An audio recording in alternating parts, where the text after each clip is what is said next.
Good morning. Good morning. Hello. Good morning भाई, good morning. जय माता दी। नवरात्रि की शुभकामनाएं आपको। हैप्पी नवरात्रि।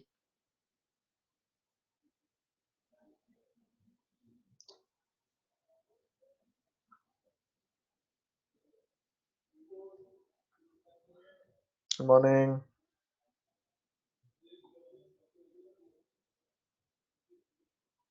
कॉस की मैक्सिमम वैल्यू +1 नहीं होती बेटा।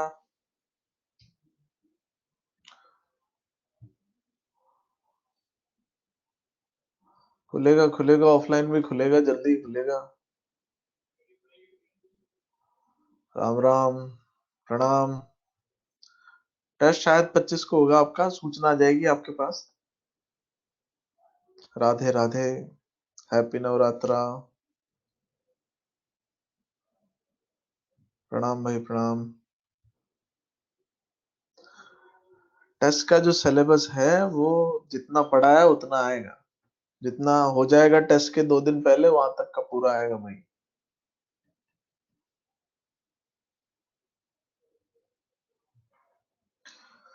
ठीक है।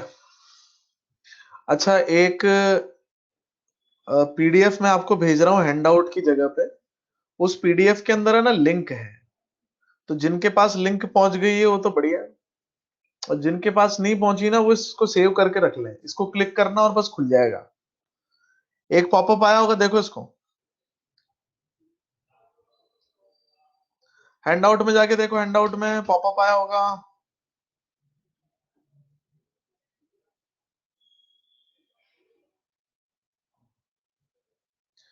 इस ये जो पीडीएफ है इसके अंदर आपको लिंक मिलेगा, उस पर क्लिक करें और हमेशा आपको वो फोल्डर तक ले जाएगा। और वहां पे आपको पुराने नए सारे हैंडआउट मिल जाएंगे। ठीक है।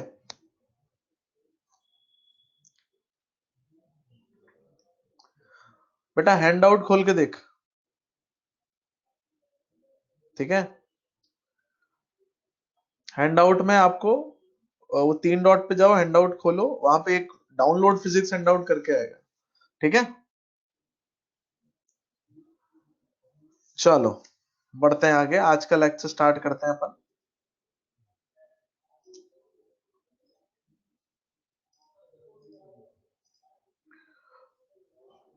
साउंड चेक कर लेते हैं, आवाज आ रही है सबको, दिखाई दे रहा है सब?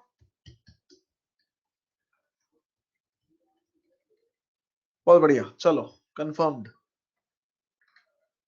स्टार्ट करते हैं लेक्चर आज का।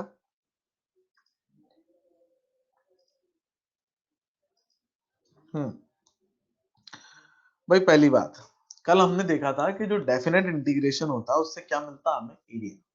क्या मिलता है? एरिया। अब हम आपको एरिया वाले सवाल बता रहे हैं। अभी तो हमने ये करना सिखाया था कि डेफिनेट इंटीग्रेशन करते कैसे हैं। तो भाई आप सवाल पढ़ो, यहाँ पे लिखा हुआ है find area between the curve y बराबर एक्स क्यूब। ये हमने आपको y बराबर एक्स क्यूब बना के दिया है यहाँ पे। और आपसे कहा जा रहा है ये कर्व एक्स एक्सिस और -1 से 2 के बीच का एरिया बताओ। तो -1 वाली दीवार दिख गई, 2 वाली दीवार भी दिख गई। ये वाला एरिया आपसे पूछ रहा है, एक्स एक्सिस, ग्राफ और इन दीवारों के बीच का। अब भाई रेक्टेंगल ट्राइंगल होता तो हम फटाफट निकाल लेते, भाई उनके फॉर्मूले जानते हैं हम एरिया निकालने के। पर ये तो अंट-शंट डिजाइन है। अंट-शंट डिजाइन का एरिया का फॉर्मूला हमें नहीं आता। पर हम ये चीज जानते हैं कि भाई एरिया जो होता है ना, साथ में आपको डेफिनेट इंटीग्रेशन से मिल जाता है। ये हमने लिख के बताया था आपको, वाई डी एक्स। अब लिमिट क्या दे रखी है? -1 से 2, तो आप -1 से 2 इसको कर देंगे यहाँ पे। अब बात आती है y की वैल्यू कितनी है, एक्स क्यूब डाल देंगे, क्योंकि हमें पता है एरिया किससे मिलता था? डेफिनेट इंटीग्रेशन से। डेफिनेट इंटीग्रेशन से मिलता था एरिया। तो ये लिख लिया अपन ने। अब y की स्थान पे क्या डाल देंगे बेटा? X cube. और हमने आपसे कहा था कि लिमिट आप मत डालो, लिमिट लास्ट में डालो, पहले सॉल्व कर लो आप। तो ये एल्जेब्रिक फंक्शन है, तो ये हो जाएगा आपका 3+1/3+1, यानी कि x की पावर 4/4। और लिमिट किस में डालनी है? x की पावर 4 में। 4 तो कांस्टेंट है, उसे बाहर निकाल लेंगे अपन। तो लिमिट डलेगी -1 से लेके कहां तक, 2 तक। तो अब मैं इसको लिख दूंगा, 1/4 तो बाहर, अब पहले 2 जाएगा अंदर, तो 2 की पावर 4 माइनस -1 की पावर 4।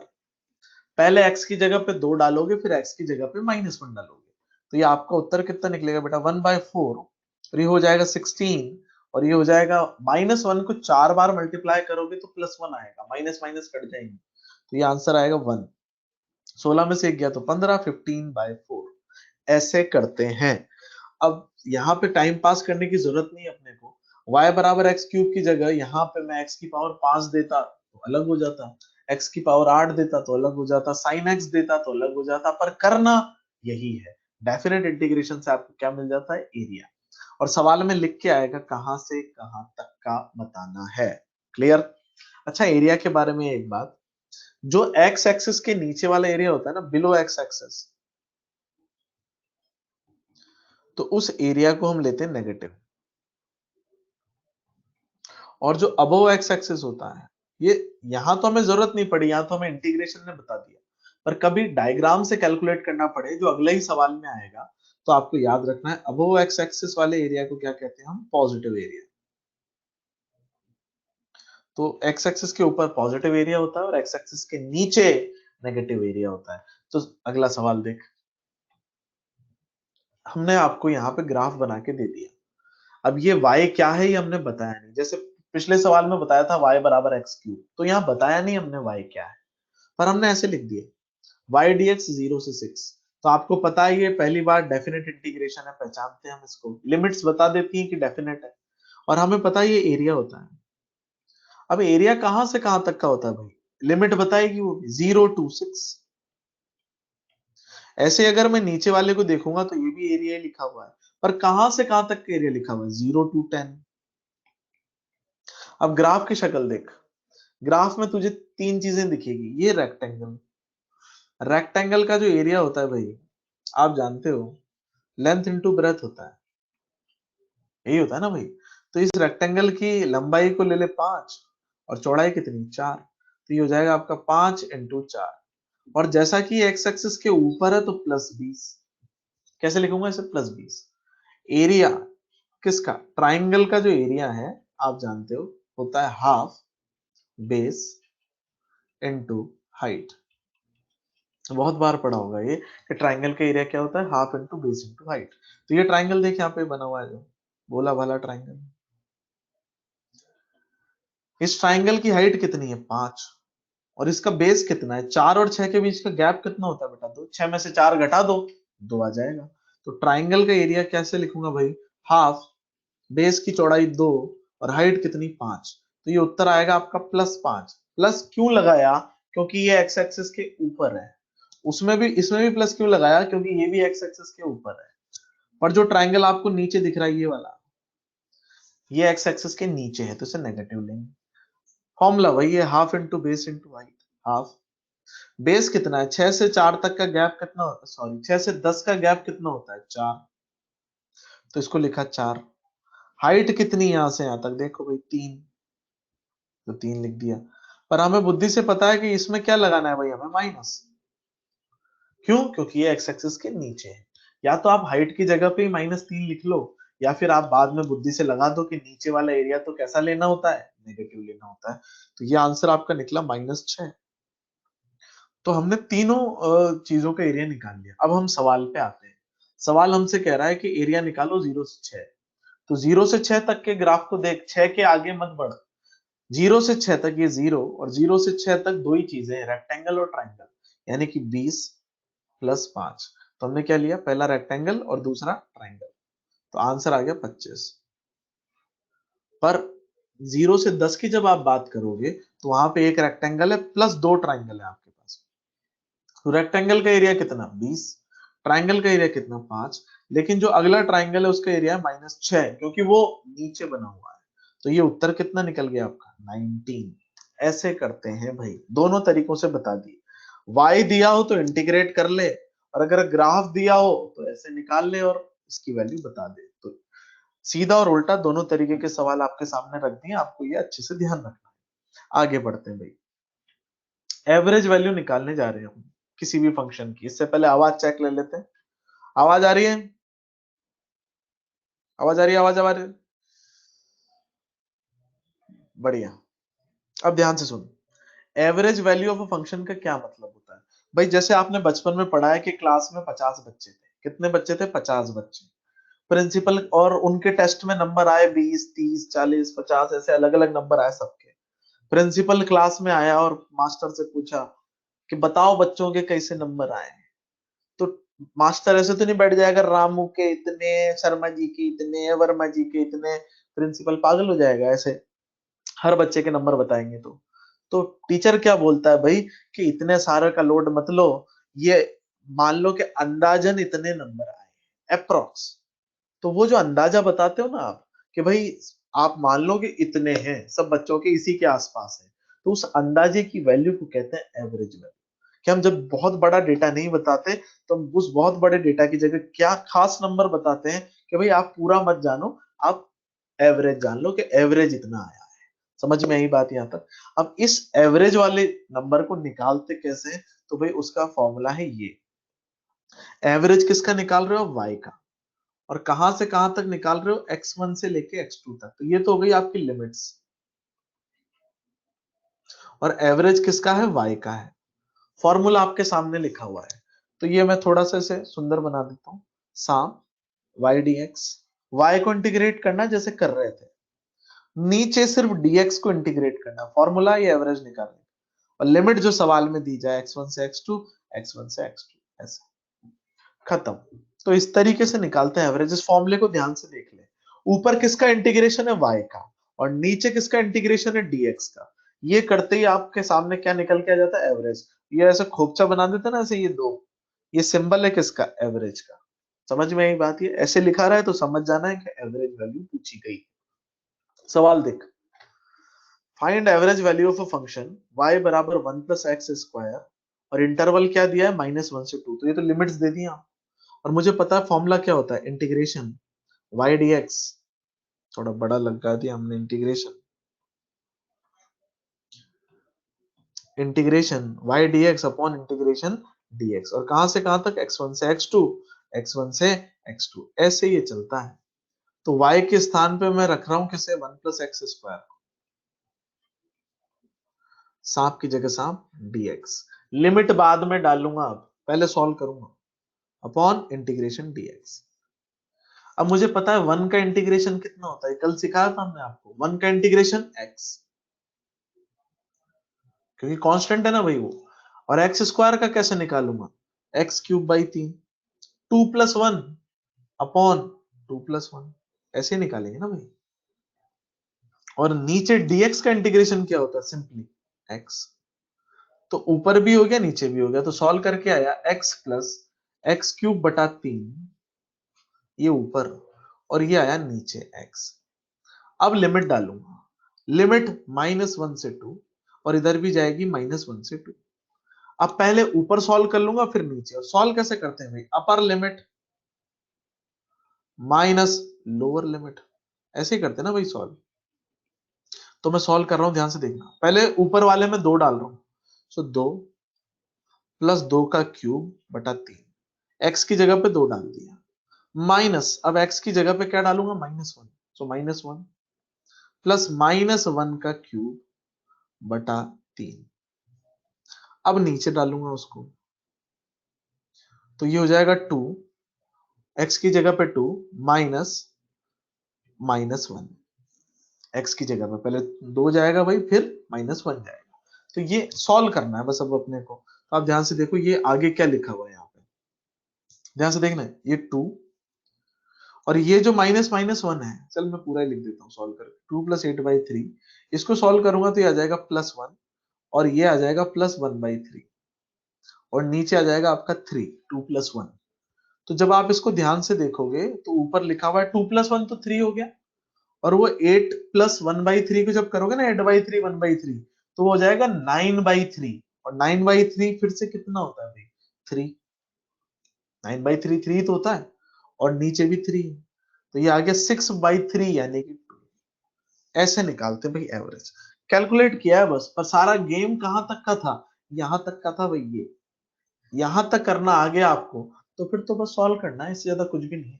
समझ में आई बात? ये तो ऐसे करते हैं एवरेज वैल्यू। अब क्या है अगला, देख एक और बताता हूँ आपको। हमने दिया ये आई नॉट नहीं है, सॉरी, ये लिखा हुआ है आई बराबर आई नॉट साइन टी। ये एसी के सवाल है। Find average value of a function, ये बेसिक मैथ्स में नहीं दे रखे, ये एसी के लिए ही बता रहे हैं हम आपको, एसी और वेव के लिए। Find average value of a function I in the interval 0 to 5। तो भाई आई की वैल्यू निकालनी है इस बार हमें, वाई का नहीं है एवरेज, आई का एवरेज ये है, ये आई एवरेज। फॉर्मूले में भर देता हूँ भाई, इस बार एक्स का फंक्शन है या टी का फंक्शन है? टी का फंक्शन है तो टी की जगह टी आ जाएगा। तो आई नॉट यहाँ पे कांस्टेंट है भाई, और टी बदल रहा है, तो इसको कैसे लिखूंगा? y की जगह तो लिख लिया आई डी टी, और नीचे आ जाएगा डी टी। y की जगह i आ गया है और x की जगह पे t आ गया है, t1 से t2, और ये हो गया आपका फिर से t1 से t2। सॉल्व करना है इसको बस। अब i की जगह पे क्या डाल दूंगा? I not sine t, integration I not sine t और dt। लिमिट्स लास्ट में डालूंगा, लिमिट्स दे रखी है आपको 0 से पाई, ये t1 और ये t2, और नीचे dt, dt का इंटीग्रेशन t। भाई आई नॉट बाहर आ जाएगा, और साइन टी का इंटीग्रेशन क्या होता है भाई? माइनस कॉस टी, ये हमने बता रखा आपको फॉर्मूला। साइन का इंटीग्रेशन माइनस कॉस, और dt का इंटीग्रेशन क्या होगा? टी। सिंपल। लिमिट डाली जाएगी अब 0 से पाए, और यहां भी आ जाएगा 0 से पाए। तो आई नॉट तो बाहर झूम ही रहा है, कोई दिक्कत है ही नहीं उसमें। माइनस को भी बाहर ले लो आप, ताकि लिमिट डालना आसान रहे। फिर जाएगा कॉस पाए, ठीक है, माइनस कॉस 0, और नीचे क्या जाएगा? टी की जगह पहले पाई रखेंगे, फिर उसके बाद 0 रखेंगे, upper limit minus lower limit. अब कॉस पाई जो होता है आपका बेटा, वो होता है -1, फिर माइनस, अरे यही होता है ना भाई, कॉस पाई की वैल्यू कितनी होती है आपके पास में? -1, और ये माइनस आपके सामने लिखा हुआ है, और कॉस 0 की वैल्यू कितनी होती है? 1। ऐसे ही करेंगे ना, -1 पाई -0, यहाँ पे आ जाएगा पाई। क्लियर? एक बार फिर से देख लो, आपको क्या दिया गया भाई? आई नॉट साइन टी दे रखा था आपको, तो आई नॉट तो बाहर निकाल दिया अपन ने, और साइन टी का इंटीग्रेशन हम बहुत अच्छे से जानते हैं, माइनस कॉस टी होता है। क्लियर? तो हमने क्या किया, इसे माइनस कॉस टी लिख लिया, माइनस निकाल लिया हमने बाहर, यही तरीका है। माइनस निकालने के बाद अंदर क्या बचेगा? मैं फिर से लिख देता हूँ यहाँ पे, माइनस आई नॉट, और अंदर बचेगा आपका सिर्फ कॉस टी, ये, और ये रहेगा टी। लिमिट क्या डली हुई है? 0 से पाए, तो पहले डलेगा पाए, तो कॉस पाए की जगह पे सीधा सीधा आपको याद होना चाहिए -1 होता है, माइनस की जगह माइनस, और यहाँ पे 1 की जगह 1 आ गया। क्लियर? अब आप ध्यान से देखो, ये आपका बन गया कितना? माइनस माइनस प्लस हो जाएंगे, तो ये बनेगा -2 आई नॉट बाय पाई। क्लियर? भेजे में बैठ गई बात यहाँ पे। एक बार साउंड चेक ले लेते हैं वापस। भाई एफ एवरेज की जगह बिल्कुल बिल्कुल सबको आवाज आ रही है, बढ़िया बढ़िया बढ़िया बढ़िया बढ़िया। बेटा इंटीग्रेशन में चेन रूल नहीं लगता, कई लोग इस बोल देते हैं इंटीग्रेशन का चेन रूल है, ये वो फोकट की ट्रिक्स होती हैं। भाई इंटीग्रेशन के अंदर किसी भी प्रकार का कोई चेन रूल नहीं लगता है। अब मैं आपसे एक चीज कह रहा हूँ, ये जो मैंने आपके सामने लिखा है आई नॉट साइन टी, मैं आपको 10 सेकंड दे रहा हूँ, इसको चेक करके बताओ ये जो कैलकुलेशन की गई है वो सही है या गलत है, जल्दी से फटाफट।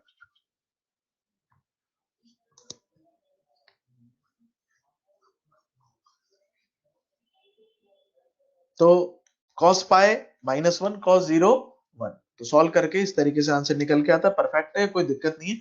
आगे बढ़ते हैं अपन यहाँ, ठीक है बेटा? चल, ग्राफ्स देखेंगे अब अपन। ग्राफ में सबसे पहले अपन देख रहे हैं क्वाड्रेटिक इक्वेशन। भाई क्वाड्रेटिक इक्वेशन के ग्राफ पैराबोला होते हैं। किसी बच्चे ने हमसे पूछा भी था मैसेज करके व्हाट्सएप पे, तो उसको हमने कहा था कि रुक जा, आएगा अभी। क्वाड्रेटिक इक्वेशन है पैराबोला। भाई क्वाड्रेटिक इक्वेशन 10th क्लास में भी पढ़ी है, इस डिजाइन की जो भी इक्वेशन दिखती है उसे कहते हैं क्वाड्रेटिक इक्वेशन। इसके अंदर ये 2 होना मस्ट है, पावर 2 जो है एक्स की वो मस्ट है, ये अगर नहीं होगी तो इसको क्वाड्रेटिक इक्वेशन नहीं कहेंगे। अगली पावर है 1, और तीसरे नंबर पे है कांस्टेंट। तो कितनी चीजें होती है भाई यहाँ पे? पावर 2, पावर 1 और कांस्टेंट, इनके अलावा और कुछ भी नहीं होना चाहिए। हो सकता है इनमें से कुछ कम हो जाए, पर इनके अलावा एक्स्ट्रा कुछ नहीं होना चाहिए। देख, अगर ऐसा लिखता मैं a x square plus b x, तो ये भी क्वाड्रेटिक है और ये भी पैराबोला होगा। बच्चों के सामने ऐसी इक्वेशन आ जाती, पूछते हैं बता कौन सा ग्राफ है, उसे सुधी नहीं पड़ती कौन सा ग्राफ है। तो ये ध्यान रखना है, पावर 2 पावर 1 ये डिजाइन दिखे तो उसे कहते हैं पैराबोला क्वाड्रेटिक इक्वेशन। हो सकता है कि y बराबर ए एक्स स्क्वायर हो, क्योंकि पावर 2 तो मस्ट है, वो तो होनी पड़ेगी। तो ये सब क्या है भाई, क्वाड्रेटिक इक्वेशन, और ये सब पैराबोला होते हैं, याद रखना है। पर अगर मैं आपके सामने ऐसे लिख देता, ए एक्स स्क्वायर नहीं लिखता, ऐसे लिख देता बी एक्स प्लस सी, तो ये क्वाड्रेटिक नहीं है। समझ में आई बात, this is not a quadratic. Quadratic नहीं है तो पैराबोला नहीं है। कई बार ऐसे भी आ जाता है a x square plus b root x plus c. अब बच्चे को लगता है सर पावर 2 तो है, क्वाड्रेटिक हुई ना, नहीं भाई, ये यहाँ पे रूट एक्स आ रहा है और पावर हाफ अलाउड नहीं है, पावर 2 मस्ट। और इसके अलावा क्या हो सकती है, पावर 1 और एक कांस्टेंट, और कुछ नहीं होना चाहिए।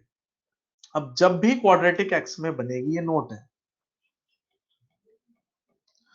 whenever equation is in x, whenever equation is in x, equation कौन सी डायरेक्शन में हो, सॉरी इक्वेशन किधर हो, एक्स में हो, तो पैराबोला जो बनेगा वो अपवर्ड और डाउनवर्ड ओपन बनता है। इक्वेशन देखते ही घंटी बजनी चाहिए, कि इक्वेशन देखते ही मैं बता पाऊंगा कि पैराबोला अपवर्ड ओपन बनेगा कि डाउनवर्ड ओपन बनेगा। तो पहली बात मैंने कही कि जब भी इक्वेशन एक्स में होगी तो पैराबोला या तो ऊपर की तरफ खुला बनेगा या फिर नीचे की तरफ बनेगा, ऐसे उल्टा कटोरा। समझ में आई बात। और अब उल्टा और सीधा डिसाइड कैसे करते हैं, ए से डिसाइड होता है कि अगर ए बराबर पॉजिटिव है, ये जो एक्स स्क्वायर के साथ चिपका हुआ नंबर है, फॉर एग्जाम्पल अगर मैंने ऐसे लिख दिया तेरे सामने y बराबर x square minus 4x plus 5, तो ये देख के तुझे समझ में आना चाहिए सर एक्स स्क्वायर के आगे क्या लिखा हुआ है, 1, और 1 कैसा है, पॉजिटिव, तो ये अपवर्ड ओपन बनेगा। ए पॉजिटिव मतलब अपवर्ड ओपन। और अगर ए नेगेटिव आ रहा है बेटा, तो तू चीख चीख के कहे ये बनेगा डाउनवर्ड ओपन। ये पहचानना आना चाहिए, ए नेगेटिव मतलब डाउनवर्ड ओपन, ए पॉजिटिव मतलब अपवर्ड ओपन। क्लियर। और इक्वेशन एक्स में रहेगी तो पैराबोला जरूर बनेगा, और कैसा, या तो ऊपर या फिर नीचे। और ये भी पहचानना आता है कब ऊपर कब नीचे। और अगली बात यहाँ पे ये है, इसका फॉर्म ऐसे दिखेगा -2x² + 4x। अब तुरंत समझ में आ जाना चाहिए, नेगेटिव है तो ये डाउनवर्ड ओपन बनेगा, ऐसे पहचानते हैं। क्लियर। अब और इसमें जनरलाइज करते हैं अपन, आगे देख y की बात करते हैं कि अगर इक्वेशन y में है, इक्वेशन अगर y के अंदर है, तो मैं यहां पे लिखूंगा साइडवर्ड ओपन।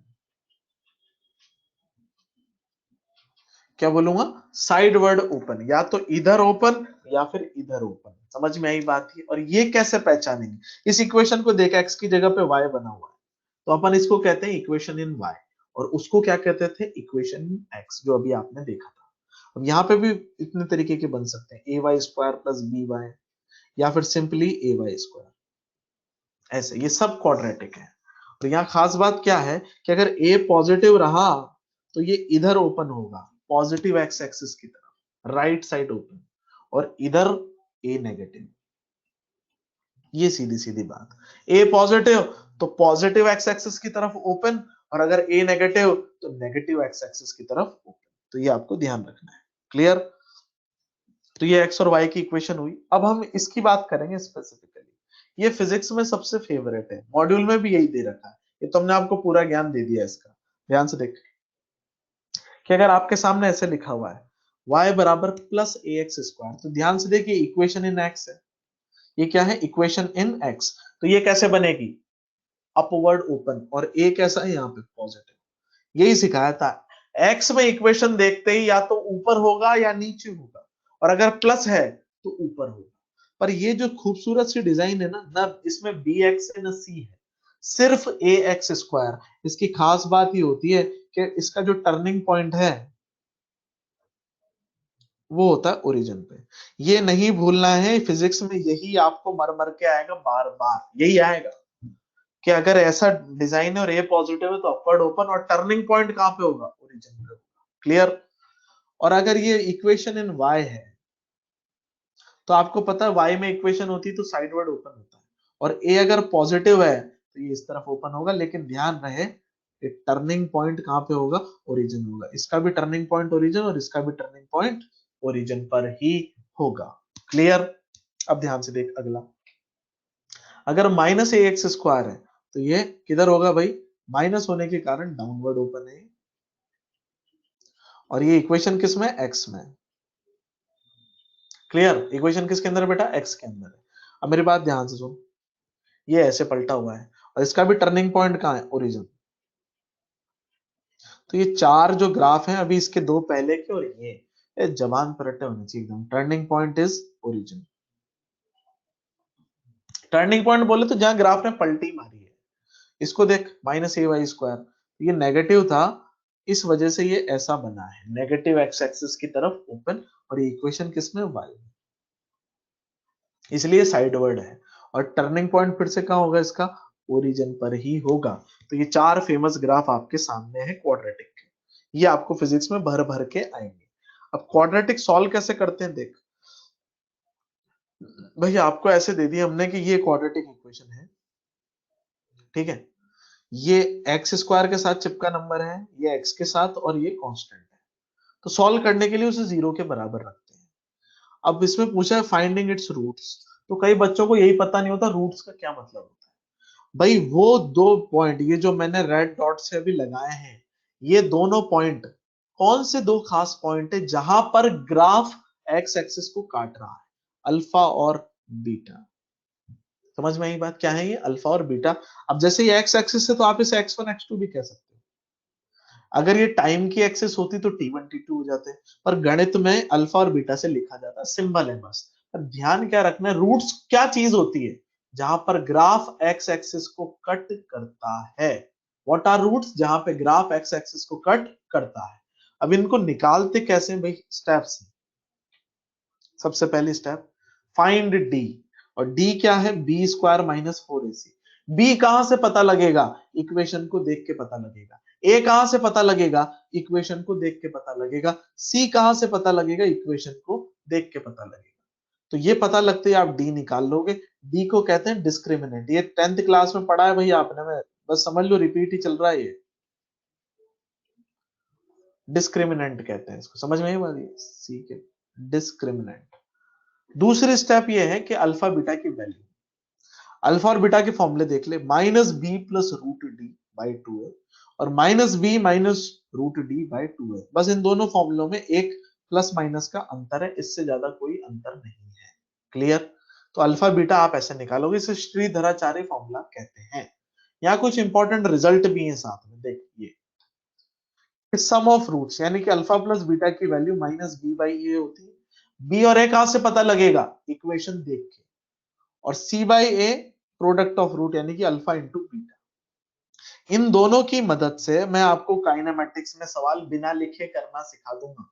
पर आपको ये याद रहने चाहिए कि alpha plus beta minus b by a, और alpha beta c by a होता है। तो ये फॉर्मूले आपके सामने। अब हम इसके सवाल देखते हैं कैसे करते हैं, अल्फा बीटा के फॉर्मूले को ताड़ लें एक बार अच्छे से। ठीक है, चल आगे बढ़ते हैं। Find the roots of given equation. अब इसको देखते हैं, हमने कहा ये ऐसे लिखा हुआ है, 1 into x square minus 5 into x plus 6। चीख चीख के कहा भैया ये तो ए है, भैया ये तो बी है, ये -5 भी है भैया, और भैया ये तो सी है। ए बी सी पता लग गए। स्टेप्स पे जाते हैं। पहली स्टेप्स कहती है डी निकालो। डी क्या होता है, B square minus 4ac। B की जगह पे क्या लिखूं बेटा, -5 का स्क्वायर, यही है ना, माइनस की जगह माइनस, 4 की जगह 4। ठीक है। ए की जगह पे क्या लिखूं, 1, ए की वैल्यू 1 ही है ना। और सी की जगह पे क्या लिखूं, 6। एक बार साउंड चेकअप ले लें। आवाज आ रही है, आवाज आ रही है, आवाज आ रही है। बढ़िया। ये बन गया आपका, ये क्या बना भाई, 25 माइनस 24 बराबर 1। एक देवता पूछ रहे हैं क्वाड्रेटिक इक्वेशन की कंडीशन क्या है। बेटा अभी चीख चीख के बताया ना तेरे को कि x कि मैक्सिमम पावर कितनी होनी चाहिए 2, दूसरी पावर 1 और एक तीसरा कांस्टेंट होना चाहिए। ये हमने बताया आपको पावर कौन कौन सी होनी चाहिए 2 और 1 और एक क्या होना चाहिए कांस्टेंट। और इसमें से 2 क्या है मस्ट पावर है, ये होनी ही चाहिए, ये नहीं हुई तो क्वाड्रेटिक नहीं होगी। इसके अलावा और कोई पावर अलाउड नहीं है, रूट हाफ 3 4 5 वो सब अलाउड नहीं है, उन्हें क्वाड्रेटिक नहीं कहते, इसी डिजाइन को क्वाड्रेटिक कहा जाता है। बस सीधी सी इतनी सी बात है। तो डी की वैल्यू 25 माइनस 24 बराबर 1। अब हमारे पास अल्फा बीटा के फॉर्मूले लगाने, फॉर्मूले थे minus B plus root D by 2a, और दूसरा फॉर्मूला है आपका बीटा का फॉर्मूला जो है वो है minus B minus root D, सिर्फ एक माइनस का अंतर है, इससे ज्यादा कुछ नहीं। माइनस की जगह माइनस, बी की वैल्यू कितनी थी देख ऊपर -5, प्लस की जगह प्लस, रूट डी यानी कि 1, डी की वैल्यू 1 ही है ना, 2 की जगह 2, ए की वैल्यू कितनी है 1, ये तो आ गया अल्फा। कितना है ये 5 और 1 6, 6/2 3। अब बीटा निकाल लेता हूं देख, -5 सेम ही तो फॉर्मूला है, बस प्लस की जगह क्या लगाना है माइनस, दिस इज √1, और इधर कितना आ जाएगा बेटा 2, 2a। बस देख के वैल्यू भरने से ज्यादा कुछ नहीं। और ये आ गया 5 में से 1 गया तो 4, 4/2 2, तो अल्फा बीटा 3 और 2 आ गए। तो ऐसे करते हैं भाई। अब इसमें एक एक्स्ट्रा चीज है कि ग्राफ आपसे पूछ ले दिखेगा कैसा, तब भाई यूं बता सकता है। एक बात बता, ये पॉजिटिव है नेगेटिव है, पॉजिटिव, अपवर्ड ओपन या डाउनवर्ड ओपन, तो पता लगेगा पॉजिटिव में सर अपवर्ड ओपन बनता है। तो पहली बात, मुंह किधर बनाना है ऊपर की तरफ खुला हुआ। और रूट क्या होते हैं जहां पे ग्राफ कट करता है, तो कितने निकले तेरे 2 और 3, पहले 2 आएगा फिर 3 आएगा। अब मुझे पता है ग्राफ यहां पे कट करेगा और ग्राफ अपवर्ड ओपन होगा, तो ये बन गया अपवर्ड ओपन, पॉजिटिव से पता लगा, और कट कहां करेगा रूट से पता लगा। ऐसे बना लेते हैं पैराबोला, बिल्कुल मजाक, समझ में यही बात है। अब ध्यान से देख अगला, -x² + 4। अच्छा इसको ध्यान से देखो तो मुझे दिख रहा है ऐसा -x² प्लस 0 इंटू एक्स, क्योंकि x नहीं दिख रहा था, प्लस c बराबर 4। तो a हो गया आपका -1, b हो गया आपका 0 और c हो गया आपका 4।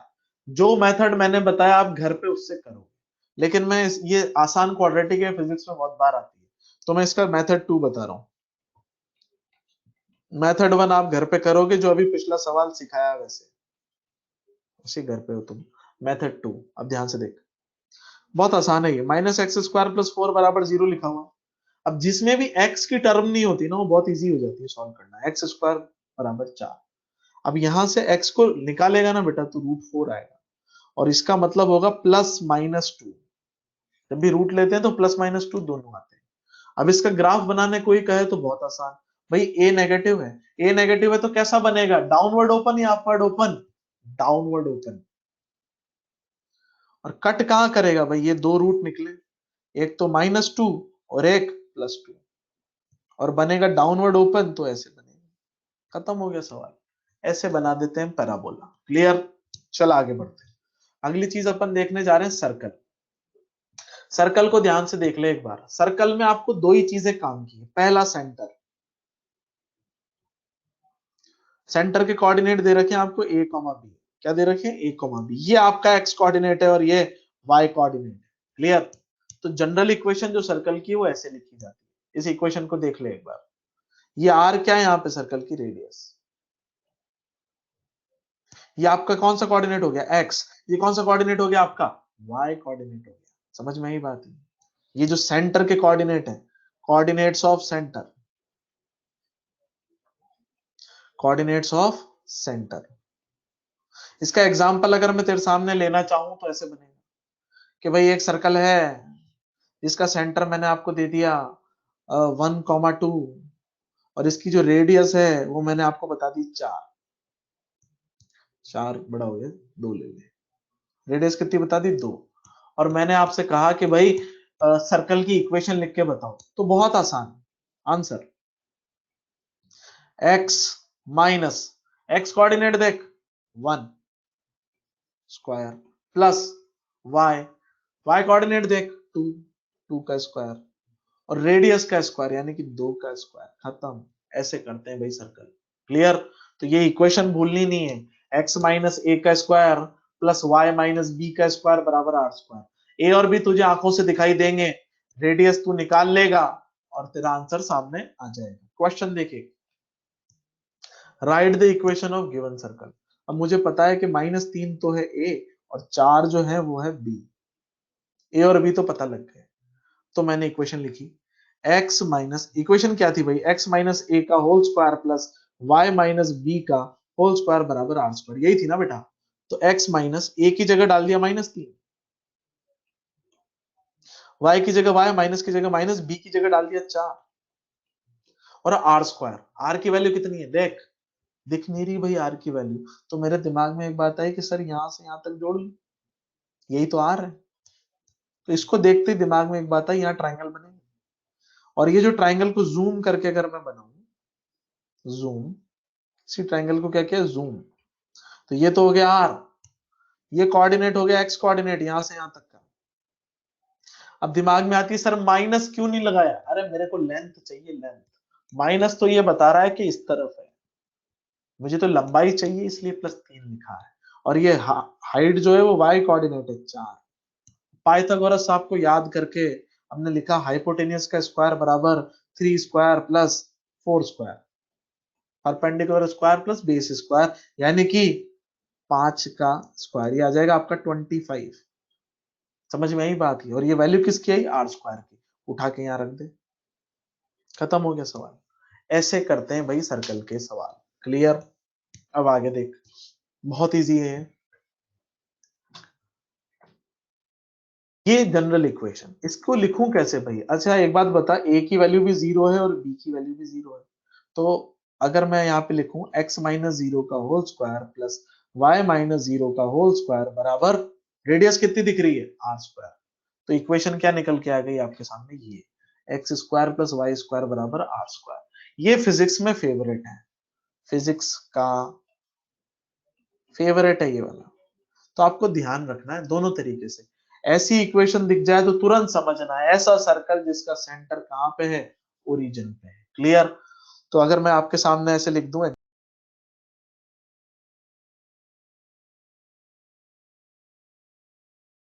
पिक्चर क्या बननी चाहिए, सेंटर और रेडियस जो होगी ना वो होगी इसकी, या ये क्या लिखा हुआ है, आर स्क्वायर, तो आर की वैल्यू कितनी निकलेगी, 4। ऐसे आपको पता लगना चाहिए, अगर ऐसा दे दें तो ये चित्र बनाना आना चाहिए, और अगर चित्र दे दें तो इक्वेशन लिखनी आनी चाहिए, दोनों तरीकों से ये आपको आना चाहिए। This is circle. क्लियर? आगे बढ़ते हैं, देख अब अपन यहाँ पे देख रहे हैं भाई आपका क्या, ये general equation of ellipse whose centre is origin. अच्छा यहाँ पे हमने ये थोड़ा इंटरचेंज हो गया, ये है ए आपका और ये है बी, ए एंड बी, ठीक है। तो अब आप ध्यान से देखें, ये इक्वेशन है इलिप्स की, ध्यान से सुन लो एक बार, किसकी इक्वेशन है, इलिप्स की, जिसका सेंटर कहां पे है, ओरिजिन। इलिप्स को डिटेल में ग्रेविटेशन चैप्टर में दिखाऊंगा आपको, पर यहां पे सिर्फ अभी अपन बेसिक मैथ्स की बात कर रहे हैं, छोटी सी बात। इलिप्स को ऐसे लिखा जाता है, जैसे सर्कल को लिखा ना X square plus Y square बराबर आर स्क्वायर, वैसे इलिप्स को लिखते हैं X square by A square plus Y square by B square बराबर 1। ए क्या है यहाँ पे, सेमी मेजर एक्सिस, ये यहां से यहां तक ना, पूरी यहां से यहां तक मेजर एक्सिस, और जैसा कि ये आधी है तो ये होगी सेमी मेजर एक्सिस। उसी तरीके से यहां से लेके यहां तक की पूरी ये होती है माइनर एक्सिस, ठीक है। तो यहां से यहां तक का जो पार्ट है ये कैसा हो गया भाई, सेमी माइनर एक्सिस। क्लियर? इस तरीके से इसको बनाते हैं, और अगर बी ए से बड़ा हो जाएगा तो ये ऐसा दिखने लगेगा, if b is greater than a, तो इसकी लिप्स की शक्ल ऐसी हो जाएगी भाई, ये अंडा ऐसा दिखेगा जैसे खड़ा हो गया, अभी लेटा हुआ दिख रहा है, अभी कैसा हो जाएगा, वर्टिकल दिखने लग जाएगा, अगर बी ए से बड़ा है तो। और ये इस तरीके से लिखा जाता है। तो अब ध्यान से देख, इसका सवाल देख, बहुत आसान है, इसकी शक्ल देख ले एक बार ढंग से, ए और बी क्या है। सवाल बताता हूँ, बेसिक मैथ्स में कैसे सवाल, ग्रेविटेशन में अच्छे सवाल आते हैं, वहां हम सिखाएंगे आपको दोबारा से। देख इसे, find length of major axis and minor axis for the ellipse. अब मुझे एक चीज बता, ये है ए स्क्वायर और ये लिखा हुआ है बी स्क्वायर, अरे है कि नहीं?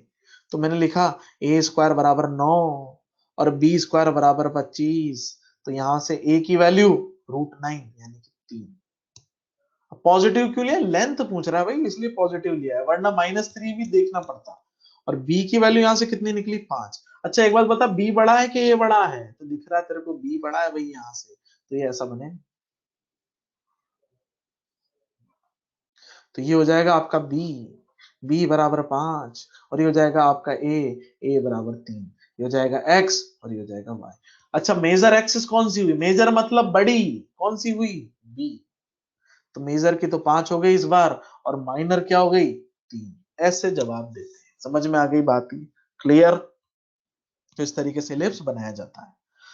ठीक है भाई, आवाज चेक कर लेते हैं, आवाज आ रही है?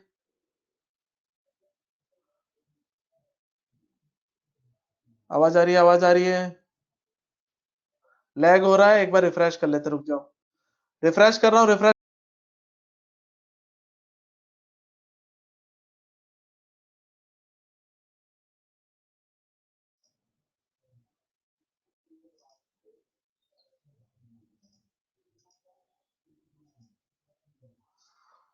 अभी आ रहा है?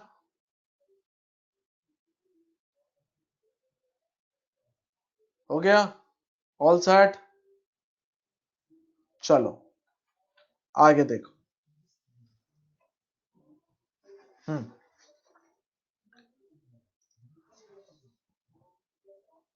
हम्म ये है एक्सपोनेंशियल ग्राफ। बेटा ये अपने सिर्फ ग्राफ है, इसमें कोई खास न्यूमेरिकल नहीं, इसलिए अपने को स्पीड बना के रखनी पड़ेगी इसके अंदर, फिर अपने इंपॉर्टेंट टॉपिक डिले होंगे नहीं तो। ध्यान से देख, e की पावर kx, इसको कहते हैं एक्सपोनेंशियल ग्राफ। अब k कुछ भी हो सकता है यहाँ पे तेरा, और ये पॉजिटिव है इस वाले, यानी कि e की पावर 2x, e की पावर 5x, है ना, e की पावर 7x, ये सारे ग्राफ ऐसे ही दिखते हैं, ऊपर चढ़ते हुए। कैसे भाई? ऊपर चढ़ते हुए। समझ में आ रही बात? यहाँ पे कैसे दिखते हैं? ऊपर चढ़ते हुए। और ये कहां पे कट करते हैं? 0,1 पे, याद रखना ही। अब ये कैसे कट कर रहे हैं? अरे बहुत आसान यार, किसी को भी उठा ले, x की जगह पे 0 रख,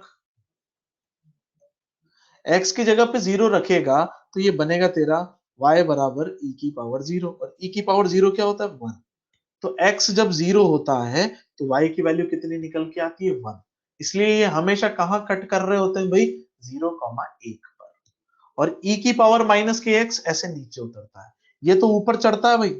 कौन सा फंक्शन है ये? इंक्रीजिंग। अच्छा अगर मैं तेरे से कहूं कि इसमें स्लोप बता, स्लोप पॉजिटिव नेगेटिव, दो बार भी नहीं सोचना, स्लोप कैसा भाई? पॉजिटिव। और अगर मैं यहाँ पे बात करूं e की पावर -kx में, तो ये उतर रहा है ग्राफ नीचे, हमेशा इधर जाते हुए ही देखना है, पॉजिटिव एक्स एक्सिस की तरफ। किसकी तरफ? पॉजिटिव एक्स एक्सिस की तरफ। तो आपको दिखेगा कि भाई ये डिक्रीजिंग फंक्शन है, और डिक्रीजिंग फंक्शन के अंदर सबसे पहली बात, स्लोप कैसा? नेगेटिव। निकालने की जरूरत ही नहीं है तेरे को, तो देख के बता सकता है। क्लियर? तो ये था एक्सपोनेंशियल। आगे देख, रेक्टेंगुलर हाइपरबोला। रेक्टेंगुलर हाइपरबोला होता है एक्स वाई बराबर कांस्टेंट, यानी कि मैं इसको ऐसे भी लिख सकता हूं, y बराबर कांस्टेंट अपॉन x। इसी से लिखा मैंने, इससे लिखा ये। और इससे उल्टा जा सकते हो कि अगर ऐसा है तो आप लिख सकते हो y is inversely proportional to x, यानी कि x बढ़ेगा तो y घटेगा। तो ये इस तरीके से बनता है, इस ग्राफ को कहते हैं रेक्टेंगुलर हाइपरबोला। कई लोग इसको ऐसे बता देते हैं कि भाई 1/x², y बराबर 1/x³, ये भी रेक्टेंगुलर हाइपरबोला होते हैं, तो ऐसा नहीं है। These are not rectangular hyperbola, these are not rectangular hyperbola. Clear? Rectangular hyperbola ये जो आपकी स्क्रीन पे बना हुआ है, ये होता है, इक्वेशन को रट के रखें, इस ग्राफ का थोपड़ा ध्यान रखें, ऐसे उतर रहा है ये, बिल्कुल नहीं भूलना है किसी भी हालत में। ये मोस्ट मोस्ट मोस्ट पॉपुलर है हीट एंड थर्मोडायनामिक्स में, तो इतने ज्यादा बार आएगा ना आइसोथर्मल प्रोसेस में कि आप पागल हो जाओगे गिनते गिनते। तो आपको ध्यान रखना है कि ये मोस्ट पॉपुलर है। एक्स वाई बराबर कांस्टेंट की शक्ल कैसी बनती है, ऐसी जो आपकी स्क्रीन पे दिख रही है। आगे देख, जनरल इक्वेशन कि अगर ग्राफ इस तरीके का बना हुआ है एक्स एन वाई बराबर कांस्टेंट, यानी कि y is proportional to 1 upon X to the power n। इसको देख के थोड़ा डर लगता है, सर ये क्या है, तो इसके एग्जांपल बताता हूं, समझेगा। तो जैसे ऐसा आ गया y upon 1 by x square, y upon 1 by x cube, y upon 1 by x की पावर 4। समझ में ही बात है। अब जरूरी नहीं है 1 हो, ऐसा भी हो सकता है 3 by x square, 3 by x cube, ऐसे कुछ भी हो सकता है। पर ध्यान रख x किधर है, नीचे, और यहां पे क्या है, n। तो ये सारे ग्राफ कैसे बनते हैं, स्क्रीन पे प्रकट हो रहे हैं, देखिए। n बराबर 1 जो अभी देखा, n बराबर 1 का क्या नाम है, रेक्टेंगुलर हाइपरबोला। जब x की पावर 1 होगी तो रेक्टेंगुलर हाइपरबोला होगा, जो अभी अभी देखा। जब n ग्रेटर देन 1 होगा तो ये थोड़ा नीचे बन जाता है। समझ में आई बात, n ग्रेटर देन 1 होगा तो किधर बन जाएगा, ये नीचे, भूलना नहीं है। n बराबर 1 और n ग्रेटर देन 1, और अगर लेस देन 1 होगा तो ये ऊपर बन जाएगा। अगर आप ऐसे याद रखोगे, ध्यान से देखना, इसका एग्जांपल मैं बता देता हूँ। 1 अपॉन एक्स की पावर 0.5 कॉमा 1 अपॉन एक्स की पावर 1/3। अगर ऐसे आता है ना, ये समझ में आ रही है बात, ध्यान सुन ले। 1/3 यानी कि फ्रैक्शन आता है, तो ये रेक्टेंगुलर हाइपरबोला के ऊपर बनता है। लेकिन अगर 1 से बड़ा है ना, तो ये इसके नीचे बनता है। ये ध्यान रख ले, ये सारी चीजें इतना मॉड्यूल में नहीं दे रखा है, मॉड्यूल में सिर्फ ये वाला दे रखा है, पर ये फिजिक्स में आते हैं इसलिए हमने आपको बताया। ये दे रखा है मॉड्यूल में बस, पर ये दोनों ध्यान रखना है। लेस देन 1 ऐसा बनेगा, ग्रेटर देन 1 ऐसा बनेगा। जैसे y बराबर 1 अपॉन एक्स की पावर 4, तो ये रेक्टेंगुलर हाइपरबोला के नीचे बनेगा। क्लियर? चल आगे देख, ट्रिग्नोमेट्री, साइन एक्स का ग्राफ है। साइन एक्स की जो रेंज होती है आप जानते हो, -1 से 1, यानी कि ये जो ग्राफ है ये कभी भी 1 से ऊपर नहीं जाएगा, और ये ग्राफ कभी भी -1 से नीचे नहीं जाएगा। तो ये वैल्यू -1 और ये वैल्यू +1, इसी में झूमेगा। अब बहुत ध्यान से सुन, ये है 0। अच्छा एक बात बता, साइन की वैल्यू 1 कब आती है, तू जानता है ये चीज, ये 1 तब आएगा जब एक्स की जगह क्या रखेगा, 90 डिग्री। और 90 डिग्री को क्या कहते हैं अपन, π/2। समझ आई बात है। तो ध्यान रखना है, ये है π/2, तो ये आधा हिस्सा कितने का हुआ, π/2 का। तो अगला फिर से π/2, तो फिर से 90 जोड़ेगा तो कितना आएगा, 180 पाई, फिर पाई जोड़ दे 3π/2, फिर पाई जोड़ दे 2π। तो ऐसे आप π/2 π/2 π/2 जोड़ते जाए, आप आगे बढ़ते चले जाएंगे। ये साइन का ग्राफ है, समझ में आई बात है। और यहाँ पे भी बिल्कुल ऐसे ही चलता है, उल्टा हो जाएगा, ये -π/2, ये -π, ये -3π/2, ऐसे ये पीछे भी चलता जाएगा। This is the graph of sine. कहां से कहां तक, -1 से +1 तक। एक बार इसको देख लो, वेव की तरह चलता है।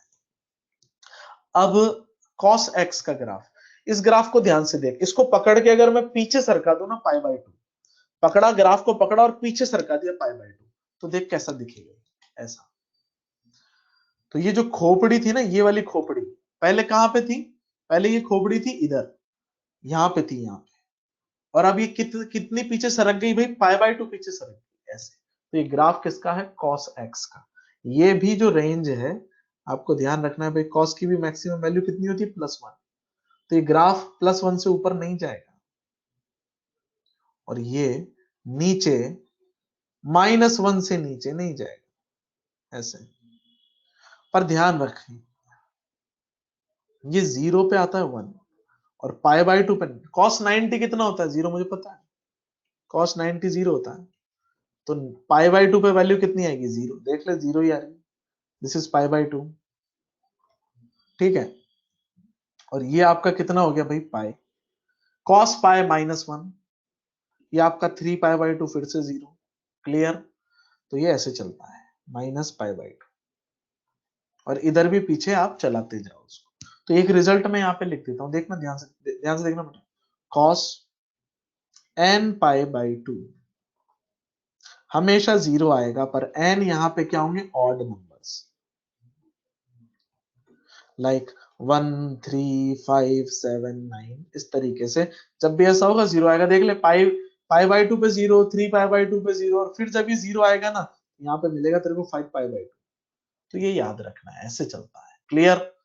तो बिल्कुल अच्छे से आत्मा में बसा के रखें, और कॉस पाई भी रट के रखें। कॉस पाई कितना होता है भाई? -1। तो ये था कॉस का ग्राफ। आगे देख, यह है बायनोमियल एक्सपेंशन। इसकी शक्ल देख लो 5 सेकंड, कि 1 प्लस एक्स की पावर n को जब हम खोलते हैं तो ये ऐसा दिखता है। अच्छा, 1 प्लस एक्स का स्क्वायर करेंगे ना, तो तेरे को आता है इसे खोलना, कैसे खोलते हैं? a प्लस बी का होल स्क्वायर। पर अगर यहाँ पे मैं 2 की जगह 5 दे दूं, 7 दे दूं, तो फिर अपने को रोना आ जाएगा कि इसे खोलेंगे कैसे। तो ये इससे खोलते हैं जो आपके सामने लिखी हुई है, और इस पे ध्यान नहीं देना, इग्नोर, भूल जाओ इसे।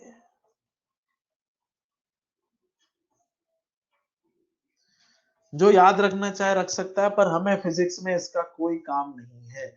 हमें फिजिक्स में बस इतने पार्ट की जरूरत पड़ती है, कितने की? आगे वाले की। और कैसे पड़ती है वो मैं बताता हूँ। आवाज चेक कर लेते हैं, आवाज आ रही है? tan का ग्राफ बना सकते हैं, पर हमें कोई काम का नहीं है। ठीक है, चलो अब आप ध्यान से सुनो भाई। 1 प्लस एक्स की पावर n, यहां पे अगर एक कंडीशन हम आपको दे दें कि यदि x 1 से काफी छोटा है, x 1 से काफी छोटा, ये मॉड्यूलस क्यों लगाया? ये बताने के लिए कि पॉजिटिव की बात कर रहे हैं, यानी कि फ्रैक्शन तो है लेकिन पॉजिटिव फ्रैक्शन है। हाफ, 1/3, 1/2, ऐसे ऐसे वाले, है ना? ऐसे नहीं -40 -50, ऐसे नहीं बोलना। जहां पे x क्या चीज है? x is a fraction. क्या बेटा? x is a fraction. Clear? अब आप ध्यान से देखो, अगर ऐसा है जहां पे x एक फ्रैक्शन है, तो आप ये जो लिखा है ना 1 प्लस एक्स की पावर n, आप इसको लिख सकते हो 1 प्लस एन एक्स। आप इसको ऐसे याद रखो कि ये जो पावर है ये आगे उतर के आ जाती है, और ये रिजल्ट हो जाता है 1 प्लस एन एक्स। पर ये कब लगा सकते हो? जब x 1 से छोटा हो, यानी कि फ्रैक्शन हो, तभी आप लगा सकते हो। काफी छोटा होना चाहिए 1 से, तो आप इसे लगा पाओगे। क्लियर? अभी सवाल देखेंगे, समझ जाओगे। ठीक है, दूसरा, कि अगर 1 माइनस एक्स की पावर n होता, तो ध्यान से देखिए n कूद के किधर आ जाएगा? आगे, और ये बनेगा 1 minus N X.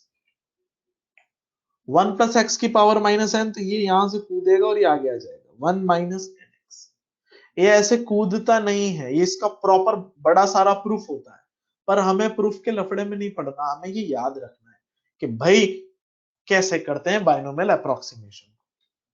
1 plus X minus N, ऐसे कूद के आ जाएगा, 1 बचेगा यहाँ पे। एक्चुअली यहाँ माइनस साइन की गड़बड़ है, वैसे दोबारा लिख देता हूँ, इग्नोर इट। ये ऐसा लिखा हुआ है 1 माइनस एक्स की पावर माइनस एन, तो ये माइनस आगे कूदेगा, और ये आपका बन जाएगा यहाँ पे 1 प्लस एन एक्स।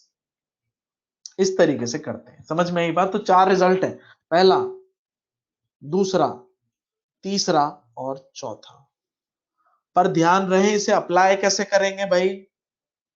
जब x 1 से काफी ज्यादा छोटा होगा तब। क्लियर? अब आगे देख कैसे करते हैं। और वो जो ऊपर ही ऊपर इक्वेशन लिखी उसको तो भूल जा, तू याद ही मत रख, कहीं काम नहीं आनी पूरी फिजिक्स में, मेरी गारंटी इस चीज की। क्लियर? अब आगे देख ध्यान से, find values of given expression. तो मैंने अभी अभी एक चीज सीखी थी कि भाई 1 प्लस एक्स इस डिजाइन में जब भी मुझे कोई दिखता है ना, कौन सी डिजाइन भाई? ये वाली डिजाइन, 1 प्लस माइनस एक्स की पावर n। जब भी इस डिजाइन में मुझे कोई दिखता है, तो मैं उसको लिख देता हूं 1 प्लस माइनस एन एक्स। ये, पर इसकी कंडीशन क्या है? x 1 से बहुत छोटा होना चाहिए। तो जैसे ही मैंने इसको देखा तो मेरे को ख्याल आया कि 1 प्लस लिखा हुआ है 0.001, और इसके ऊपर लिखा हुआ है 10। तो इसको देख के भेजे में बात आई कि यार ये तो x लिखा हुआ है, और ये लिखा हुआ है आपका 1 plus X to the power n लिखा हुआ है, और हम ये जानते हैं कि ये होता है 1 प्लस एन एक्स। n आगे कूद जाता है। पर कब लगा सकता हूं? जब छोटा हो। एक बात बता, 0.001 1 से तो काफी छोटा है ना यार, तो मैं इसे लगा दूंगा। तो ध्यान से देख, 1 की जगह 1 लिखा, प्लस की जगह प्लस लिखा, ये 10 को कुदाया, आगे ले आए, तो ये बन गया आपका 1 + 10 इंटू 0.001। तो जब आप इसमें 10 मल्टीप्लाई करोगे तो ये बनेगा आपका 1 + 0.01, एक डेसिमल कम हो जाएगी और आप जोड़ के आंसर दे दो, ये आपका हो गया 1.01। खत्म आंसर। ऐसे सवाल करते हैं जो बिल्कुल आसान है, पर ये ध्यान रखना ये काम की चीज।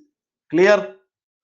आगे देख, अब 0.98 लिखा हुआ था, जितने तरीके के बनते हैं मैंने सब करा दिए यहाँ पे आपको, तो आप सवाल को ध्यान से देखो और ये याद रख लिया आपने तो आप नहीं अटकोगे। 0.98, इसको देख के मन में ख्याल आया कि 1 से कैसे बनाऊं 0.98, तो मैंने कहा 1 से 0.98 आप ऐसे बना सकते हो, 1 में से 0.02 घटा दो, 0.98 आ जाएगा। और ऊपर क्या लिखा हुआ था? हाफ। फिर से मेरे को चमका यार, ये तो ऐसा ही लिखा हुआ है, तो ये हाफ इधर कूदेगा ऐसे, तो इसको सॉल्व करके क्या लिखूं? 1 माइनस हाफ इंटू 0.02, तो ये 2 से कटेगा, ये आपका आ जाएगा आपका 1 माइनस 0.01। अरे सही है, तो ये आपका निकलेगा यहां से 0.99, घटा दें यहां से, खत्म हो गया सवाल। ऐसे करते हैं। अगला देख, अब इसे कैसे करूं? तो देख यहाँ पे बच्चे क्या गलती करते हैं, बच्चे यहाँ पे पहली गलती करते हैं, मिस्टेक लिख रहा हूं मैं पहले। बच्चे करेंगे इसे ऐसे 1 अपॉन, सर अभी अभी आपने बताया, तो इसे मैं लिख लूं 1 माइनस 0.02 की पावर हाफ, वो इसे यहीं पे कुदा देते हैं और फिर सॉल्व कर लेते हैं। गलत, ये गलत है। एप्रोक्सीमेशन, एप्रोक्सीमेशन लास्ट में करना है, पहले नहीं करना। पहले पूरा सॉल्व कर ले फिर अप्रोक्सीमेशन करना। तो देख इसको कैसे करेंगे, राइट मेथड क्या है? पहले ये ऊपर भेजा जाएगा, तो मैं क्वेश्चन को चेंज कर रहा हूं, ये हो गया तेरा 0.98 की पावर माइनस हाफ, क्योंकि ये लिखा हुआ था तेरा 1 अपॉन 0.98 की पावर हाफ, तो ये ऊपर जाएगा तो किस में जाएगा? माइनस हाफ में। तो पहले भेजो और फिर इसे लिखो, 1 माइनस 0.02 की पावर माइनस हाफ। समझ आई बात? अब इसे उतारूंगा यहाँ पे आगे, क्योंकि अब अप्रोक्सीमेशन ही लेनी है, अब सॉल्व करना नहीं है। और वहां पे ले लेते ना आप, तो पहले अप्रोक्सीमेशन लेके फिर सॉल्व कर रहे होते आगे, तो ये नहीं करना। लास्ट स्टेप आपकी अप्रोक्सीमेशन होनी चाहिए। सो 1 माइनस माइनस हाफ आगे उतरेगा, ये यहां पे मैं लिख देता हूं, एक सेकंड, इरेज करें इसे। ध्यान से देखना भाई, 1 माइनस और ये ब्रैकेट में लगा दिया अपन ने माइनस हाफ इंटू 0.02, आगे उतार दिया उसको। ये 2 से कटेगा, कितना आएगा? 0.01, माइनस माइनस प्लस हो जाएंगे आपके यहाँ, तो आपका उत्तर निकलेगा आपका 1.01। इस तरीके से आंसर आप दोगे। क्लियर? अप्रोक्सीमेशन किस में करना है? लास्ट में जाके आपको अप्रोक्सीमेशन करना है, ऐसे करेंगे। साउंड चेक लेते हैं एक बार, आवाज आ रही है?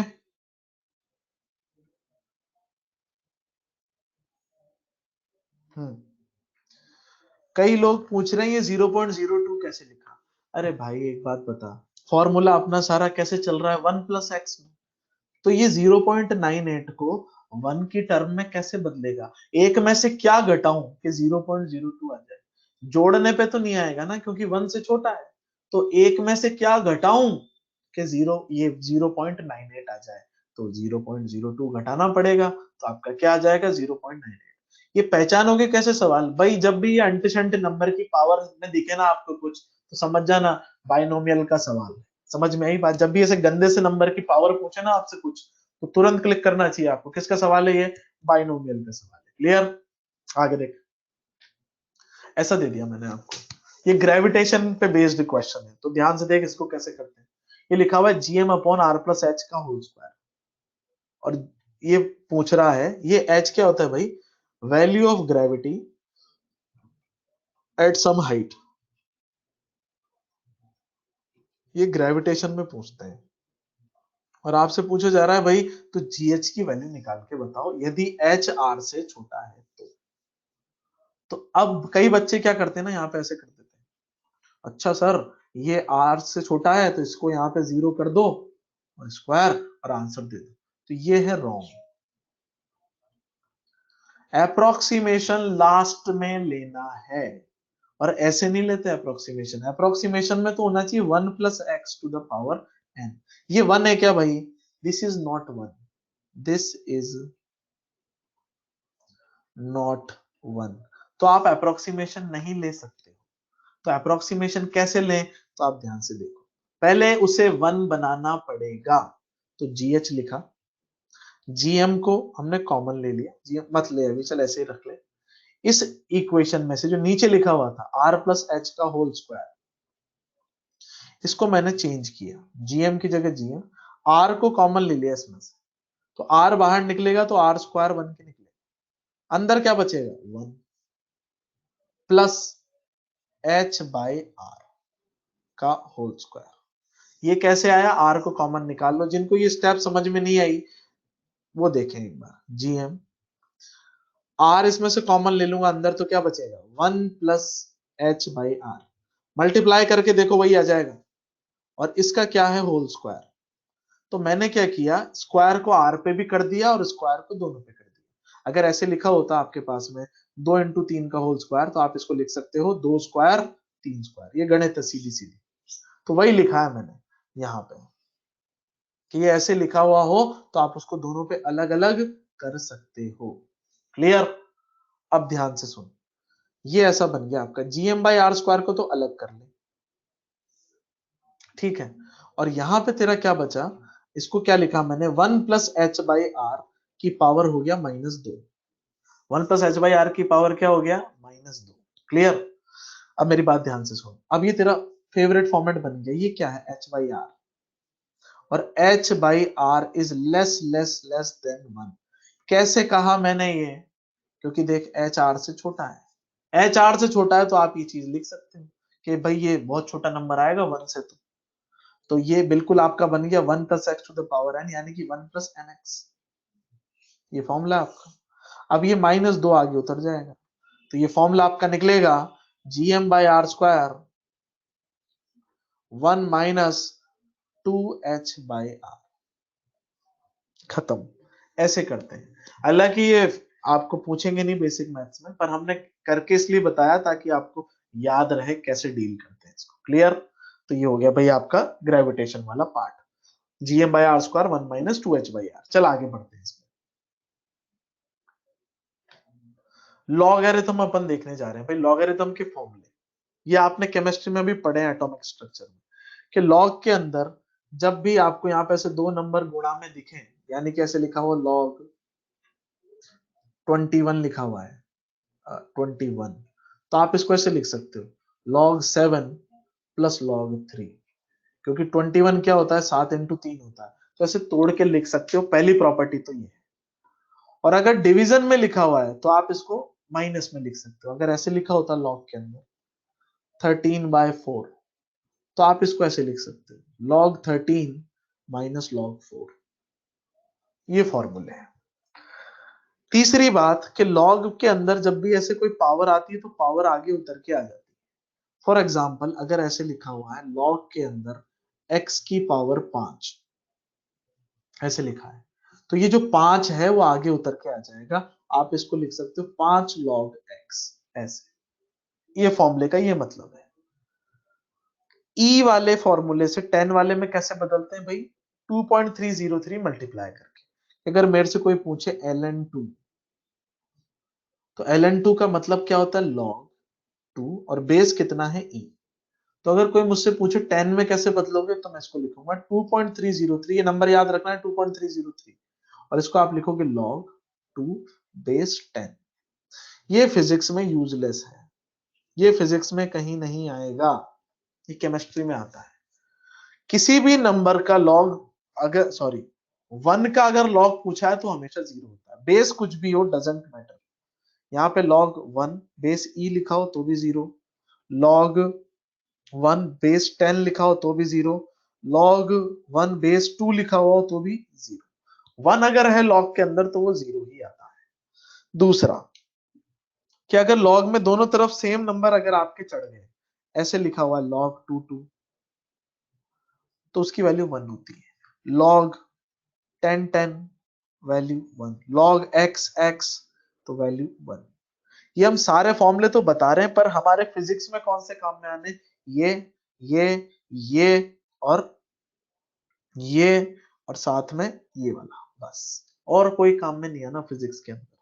कि भाई जब भी ऐसे लिखा हुआ हो तो लॉग का मतलब क्या होता है, ये सबसे कीमती बात, कि जब भी ऐसे लिखा हुआ हो तो ये ई इसके नीचे चला जाएगा और लॉग यहां से हट जाता है। मतलब सुनना ध्यान से, अगर ऐसा लिखा हुआ हो लॉग ए बी और ये लिखा हुआ है सी, तो आप हमेशा इसको ऐसे लिख सकते हो, ये बी तो सी के नीचे जाएगा और यहां से लॉग हटेगा और ए की वैल्यू आ जाएगी, बी टू द पावर सी। ये मतलब होता है लॉग का। बच्चे लॉग पढ़ लेते हैं पर उन्हें बेसिक मतलब नहीं पता होता। तो लॉग की जो डिजाइन है ना, इसको कहते हैं लॉग का नंबर, इसको कहते हैं लॉग का बेस, इसको कहते हैं लॉग की वैल्यू। तो हमेशा लॉग को आप ऐसे लिख सकते हो। तो एग्जांपल अगर ऐसे लिखा हुआ लॉग एक्स ई और यहाँ लिखा हुआ है टी, तो इसको कैसे लिखोगे आप, एक्स को तो अलग कर दो और ई नीचे चला जाएगा, E to the power T. अगर और मैं बताऊं तेरे को, यहाँ पे लॉग आर पी और जेड लिखा हुआ है, तो आप इसे कैसे लिखोगे, R P to the power Z, ऐसे लिखा जाता है। ये फिजिक्स में इंपॉर्टेंट है। ये कैपेसिटर में, हीट में ऐसे चेंज करने के सवाल आते हैं, फ्लूइड में भी आते हैं, तो ये आपको ध्यान रखना है। समझ में आई बात ही। एक बार साउंड चेक ले लेते हैं, आवाज आ रही है?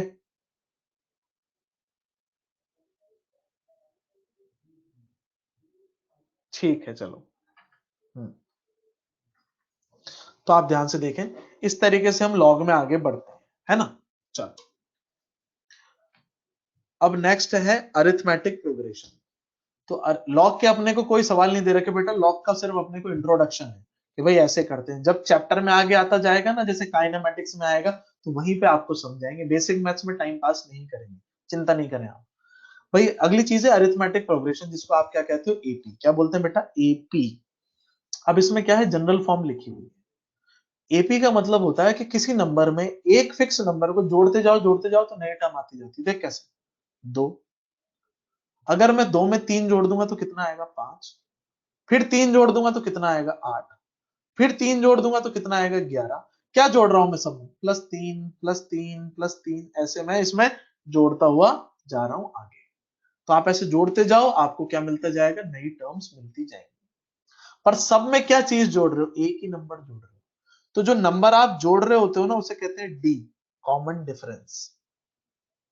जो सबसे पहले टर्म लिखी हुई थी जैसे ये, इसको कहते हैं फर्स्ट टर्म। और इस तरीके से आगे बढ़ता हुआ चला जाता है। अब मुझे एक चीज बता, कि जब इसमें तूने जोड़ा ए, दो था, ये तो कौन सी टर्म थी तेरी, फर्स्ट। सेकंड टर्म के लिए क्या किया आपने, two plus three, second term, यही किया ना।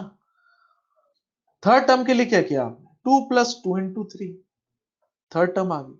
कैलकुलेट करके देख, 6 और 2 8, ये क्या है तेरा, दो, ये तेरा है 5, ये है 8। इसी सवाल की बात कर रहा हूं ऊपर वाले। और फोर्थ टर्म लाने के लिए क्या करेगा, दो प्लस, यहां पे रखेगा 3 इंटू 3, ये तेरी कौन सी टर्म आ जाएगी, फोर्थ। कितनी आएगी, 11। तो कर क्या रहा है, चौथी टर्म में क्या गुणा करना पड़ा, 3। तीसरी टर्म में क्या गुणा करना पड़ा, 2। तो वही चीज है, nth टर्म में निकालने के लिए आपको क्या गुणा करना पड़ेगा, n-1। ये फॉर्मूला है, ये तो मैंने समझाया है फॉर्मूला कैसे आया, पर तुझे तो रटना है कि nth टर्म कैसे निकालते हैं इस फॉर्मूले से। nth टर्म का मतलब क्या है, ये समझ, कि अगर सवाल तेरे सामने ऐसा लिखा हुआ है 2 5 8 11, अब तुझे पता है तीन तीन जोड़ के आ रहा है। अब ये कौन से नंबर पे लिखा हुआ है, ये फर्स्ट टर्म है, ये सेकंड टर्म है, ये थर्ड टर्म है, ये फोर्थ टर्म है। मैंने कहा 140वीं टर्म बता, 140।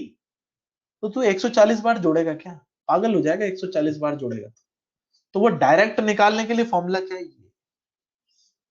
एन की जगह पे 140 रखूंगा, आंसर सामने आ जाएगा।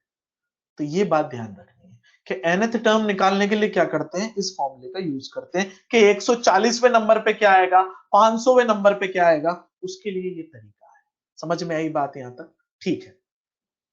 और अगर मैं आपसे कहूं कि इन सब का सम बताओ, ऐसे 2 + 5 + 8 + 1 11, इनकी वैल्यू बताओ कि इनकी वैल्यू कितनी आएगी, सम बताओ इनका, सबको जोड़ के, तो उसका फॉर्मूला ये है n/2 2a n - 1 × d।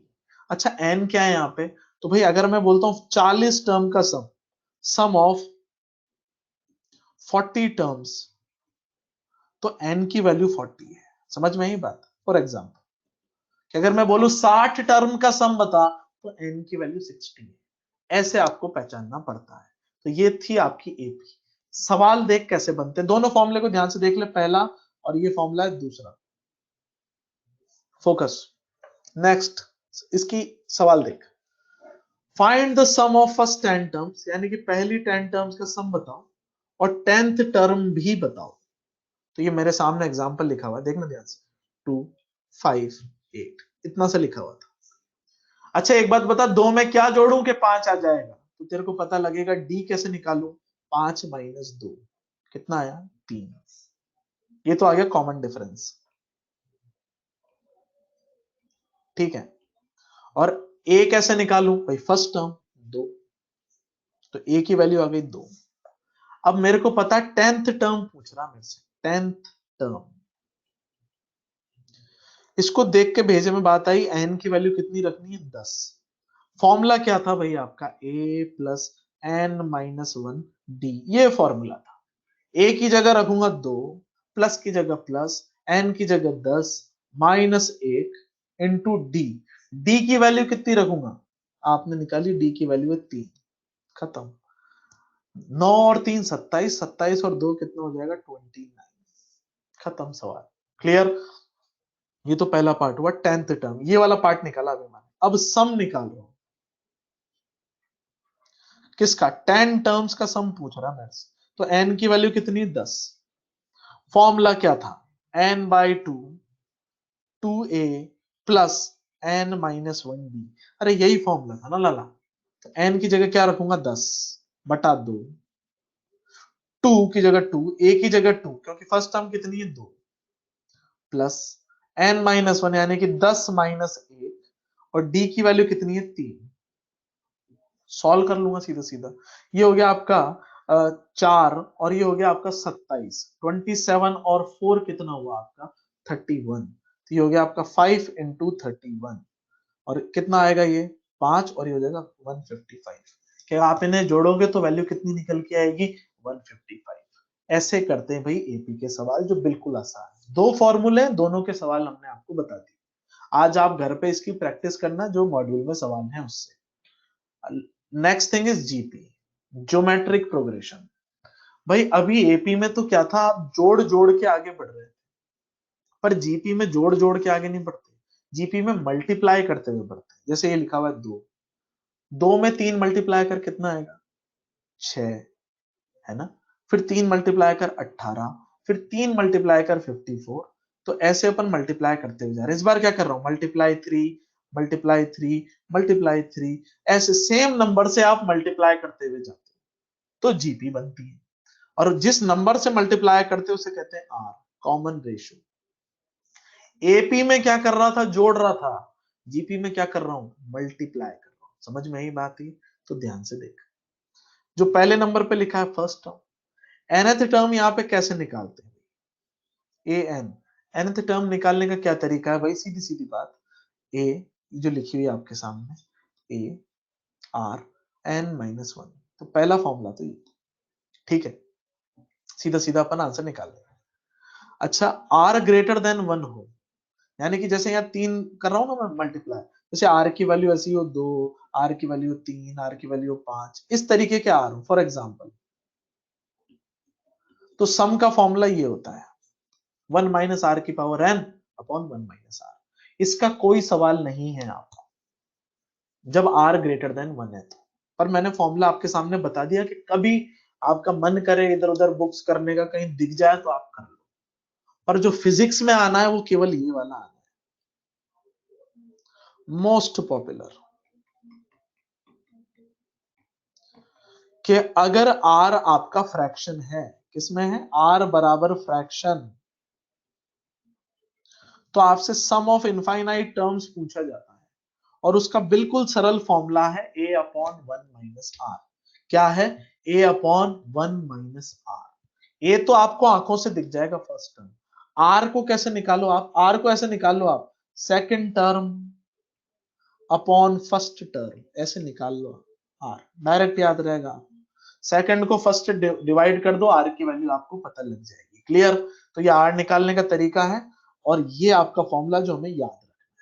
Clear, इस पे सवाल मैं बताता हूं, ध्यान से देख, ये ऐसे लिखा हुआ है, बोला इन्फिनिटी तक का सम बताओ, क्योंकि सब में प्लस लगा हुआ है तो इस तरीके से लिखा हुआ था।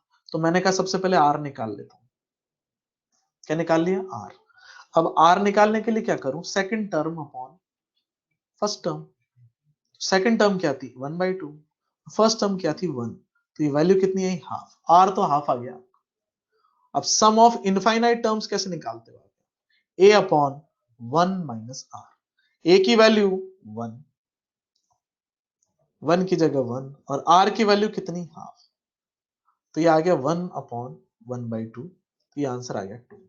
ये फॉर्मूला तभी लगेगा जब r 1 से छोटा होगा, तो हमें पता लगा r कितना है, 1 से छोटा। अच्छा, और सबसे बड़ी चीज, आपको फिजिक्स में आएगा r 1 से छोटा ही, जब भी जीपी आएगी ना तो 1 से छोटा ही देंगे, बड़ा कदापि नहीं देंगे, क्योंकि वो अपने को नहीं करना होता है फिजिक्स के अंदर। क्लियर, तो ये आपको ऐसे ध्यान रखना है भाई। लास्ट चीज है, कुछ फॉर्मूले जो मैं आपको दिखा देता हूं, ध्यान से देखो आप, ये sum of first n natural numbers, कि भाई अगर नेचुरल नंबर क्या होते हैं, 1 2 3 4 5 जो नंबर्स होते हैं, इसमें पूछा जाता है एन नंबर्स का सम बताइए। जैसे मैं बोल देता आपको, find sum of 100 first 100 numbers, 100 numbers पूरा लिख देता हूं, फर्स्ट 100 नंबर्स यानी कि 1 से 100 तक सबको जोड़ो, तो एन की जगह पे कितना रख देते आप, 100, और आपका उत्तर निकल जाता 100, 100 प्लस 1/2, खत्म आंसर। ऐसे करते हैं, तो ध्यान रखना इसमें 100 200 300 कुछ भी पूछ सकते हैं आपसे, फॉर्मूला नहीं भूलना है भाई। दूसरा फॉर्मूला इनकी स्क्वायर का सम, कि 1 स्क्वायर प्लस 2 स्क्वायर 3 स्क्वायर ऐसे करके बोला 100 स्क्वायर तक बता, तो यहाँ पे 100 स्क्वायर तक का आंसर आ जाएगा। बस एन की जगह कितना रखना है, 100, पर ये स्क्वायर का सम है। तीसरा देख, क्यूब का सम, तो ये जो फॉर्मूला था ना यहाँ पे, ये इसी का स्क्वायर हो गया यहाँ पे। अगर मैं आपसे पूछ लूं ऐसे, देखना बेटा, 1 cube plus 2 cube plus 3 cube ऐसे करके 10 क्यूब तक बता, तो आपको कुछ नहीं करना यार, आपको सीधा सीधा आंसर रखना है यहाँ पे 10, 10 प्लस 1/2 और इसका स्क्वायर, खत्म। ऐसे आंसर निकालना है, बिल्कुल आसान। तो ये आपका कुल मिला के बेसिक मैथ्स का सेक्शन था, एक बार चेक कर लेते हैं, किसी को कोई संदेह। ये बेटा सिर्फ बेसिक मैथ्स में काम आते हैं बेटा, जो आपने मैंने मिस्टेक वाला लिखा था उससे सही आंसर नहीं आएगा, आपने गलत किया होगा, आप एक बार वापस देखो उसको, ठीक है। लास्ट स्लाइड में आपको तीनों फॉर्मूले याद रखने हैं बेटा, तीनों। क्लियर, ठीक है, चलो, ये था बेसिक मैथमेटिक्स। अब अपन आगे बढ़ेंगे, वेक्टर स्टार्ट करेंगे, फिर अपन एनएलएम स्टार्ट करेंगे। तो वेक्टर स्टार्ट करते हैं, देख, पहली चीज वेक्टर्स। अब वेक्टर में जो पहली चीज आ रही है वो ये है, फिजिकल क्वांटिटीज। भाई डेली लाइफ में जो चीजें अपन देखते हैं, मास हो गया, अपन जाते हैं वेइंग मशीन पे चढ़ते हैं, बोलते हैं मैं 50 किलो का हूँ, ये 70 किलो का, ये 80 किलो का है, तो मास हो गया। बाजार से सामान लाते हो कुछ, तो मास में नापते हो। लेंथ मीटर में नापी जाती है, करंट एम्पियर में नापा जाता है। तो जिन भी चीजों को मेजर कर सकते हैं ना, उन्हें फिजिकल क्वांटिटी कहते हैं, और जो फिजिक्स के लॉ को फॉलो करती है। तो हमने कहा जिन्हें मेजर करा जा सकता है, मेजरेबल, तो वो क्या होती है, फिजिकल क्वांटिटीज। अब जैसे होता प्रेम, उसको नहीं नाप सकते आप, कि मेरे पिताजी मुझसे ज्यादा प्रेम करते हैं, मेरी माताजी मुझसे कम प्रेम करती है, तो ये ऐसे अपन इन्हें नाप नहीं सकते। समझ में आ रही बात ही। तो कुल मिला के बात इतना है कि जिसे मेजर कर सकते हैं फिजिकल क्वांटिटी, जिसे नहीं कर सकते उसे फिजिकल क्वांटिटी नहीं कहते। फिजिकल क्वांटिटी जो है वो दो तरीके की होती है भाई आपके सामने, स्केलर और वेक्टर। तीसरी भी होती है टेंसर, पर वो अपने सिलेबस का हिस्सा नहीं है, जहां पे आएगा ना वहां मैं बता दूंगा आपको। मोमेंट ऑफ इनर्शिया में आएगा, करंट में आएगा, वहां मैं समझा दूंगा। पर अपने एनसीईआरटी के हिसाब से दो ही होती है, स्केलर और वेक्टर क्वांटिटीज। अब स्केलर और वेक्टर क्या क्या है, तो भाई आप ध्यान से देखो स्केलर और वेक्टर में क्या डिफरेंस। सबसे पहले स्केलर क्वांटिटी, भाई अ physical quantity which can be described completely by its magnitude, कि सिर्फ मैग्नीट्यूड से अगर कंप्लीटली डिस्क्राइब हो जाती है तो हम उसे कहते हैं स्केलर क्वांटिटी। इसमें डायरेक्शन नहीं होती है, कि अगर मैं तेरे से कहूं कि 4 किलो शक्कर, 4 kilo sugar in north direction, इसका कोई मतलब नहीं, ये एक नॉनसेंस बात है। मास बताने के लिए मुझे सिर्फ 4 kg बोलना काफी, मुझे उसमें डायरेक्शन लगाने की कोई आवश्यकता नहीं है। तो ऐसी क्वांटिटी जो केवल एक नंबर से समझ में आ जाती है, ऐसी क्वांटिटीज जो केवल एक नंबर से समझ में आ जाती है, उन्हें क्या कहते हैं बेटा, स्केलर क्वांटिटीज। इनमें डायरेक्शन की कोई जरूरत नहीं होती भाई, और ये ऑर्डिनरी अलजेब्रा को फॉलो करती है। इसका ऑर्डिनरी अलजेब्रा क्या होता है भाई, अगर मैं आपसे कहूं कि मैं 4 किलो आटा लाया, फिर मैं 6 किलो आटा और ले आया, तो कितना आटा हो गया मेरे पास में, 10 किलो। इसमें मुझे कोई vector algebra, triangle rule, parallelogram rule कुछ लगाना नहीं पड़ा, प्यार से जोड़ दो, ऐसे को कहते हैं ऑर्डिनरी अलजेब्रा। इसके एग्जाम्पल देख ले एक बार, mass, time, speed, density, volume, temperature etcetera, बहुत सारे होते हैं। जैसे जैसे चैप्टर आते जाएंगे वैसे वैसे आपके सामने ये सब चीजें आती जाएंगी। समझ में आ रही बात। अगली चीज पिक्चर में है वेक्टर क्वांटिटीज। वेक्टर क्वांटिटी में क्या खेल है भाई, ध्यान से सुनो। If a physical quantity in addition to magnitude, यानी कि मैग्नीट्यूड तो हो ही सही, उसके साथ में डायरेक्शन भी हो। जैसे कि वेलोसिटी में होता है कि मैं 20 किलोमीटर पर आवर से जा रहा हूं, नॉर्थ डायरेक्शन में जा रहा हूं, तो इसका मतलब है कि भाई मैं उधर जा रहा हूं, तो डायरेक्शन बताई मैंने आपको। तो ऐसी चीजें जिनमें नंबर भी चाहिए होता है, डायरेक्शन भी चाहिए होती है, ऐसी को वेक्टर क्वांटिटीज कहते हैं। और ये वेक्टर अलजेब्रा फॉलो करना चाहिए, मस्ट कंडीशन। क्योंकि कई क्वांटिटी ऐसी होती है जिनमें मैग्नीट्यूड भी होता है, डायरेक्शन भी होती है, पर इसको फॉलो नहीं करती वेक्टर अलजेब्रा, तो हम उन्हें वेक्टर नहीं मानते, हम उन्हें टेंसर मानते हैं। टेंसर, टेंसर आएगा तब बताएंगे आपको, समझ में आ रही बात, अभी नहीं बता रहे। तो ध्यान क्या रखना है कि जिनमें मैग्नीट्यूड है, डायरेक्शन है और वेक्टर अलजेब्रा को फॉलो कर रही है, तीन बातें, तब जाके हम उन्हें क्या कहते हैं, वेक्टर क्वांटिटी, अदरवाइज नहीं कहेंगे। एग्जाम्पल है डिस्प्लेसमेंट हो गया, वेलोसिटी हो गई, एक्सीलरेशन हो गई, फोर्स हो गया, ऐसे काफी सारी हो सकती है। क्लियर।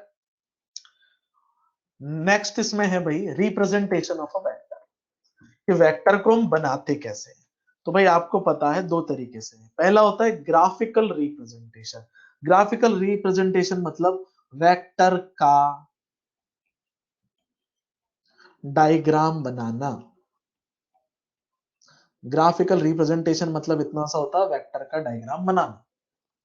दूसरा is a mathematical representation. Mathematical representation का क्या मतलब है, वेक्टर को सिंबॉलिक फॉर्म में लिखना। वेक्टर को सिंबॉलिक फॉर्म में लिखना, दो चीजें, तो ग्राफिकल और मैथमेटिकल। सिंबॉलिक फॉर्म क्या होती है और डायग्राम कैसे बनाते हैं उसमें बात करते हैं। तो सबसे पहले ग्राफिकल देख, ये वेक्टर तेरे सामने है, ये वेक्टर का यहां पे होता है हेड, ये वेक्टर की होती है टेल, और ये जो होती है वो वेक्टर की होती है लेंथ। ठीक है। हेड आपको बता रहा होता है डायरेक्शन, कि वेक्टर किस तरफ है। टेल आपको बता रही होती है इनिशियल पॉइंट या स्टार्टिंग, कि वेक्टर शुरू कहां से हो रहा है, वेक्टर को अप्लाई कहां किया गया है। और जो लेंथ होती है वो आपको बताती है मैग्नीट्यूड, रिप्रेजेंट्स मैग्नीट्यूड। लेंथ क्या रिप्रेजेंट कर रही होती है भाई, मैग्नीट्यूड को। अब समय हो गया अपना, ठीक है। एरिया बेटा वेक्टर क्वांटिटी है। एरिया कैसी क्वांटिटी है? Vector. Current tensor quantity. Current आएगा तब समझाएंगे, समझ में आई बात है। इलिप्स वाले में आंसर क्या गलत है भाई? संडे को क्लास नहीं लगेगी, हैंड आउट अभी देते हैं आपको, इसके बाद वाला अगले एपिसोड में देखेंगे अपन। यहां तक का मैं आपको हैंड आउट दे रहा हूं, वेट करें।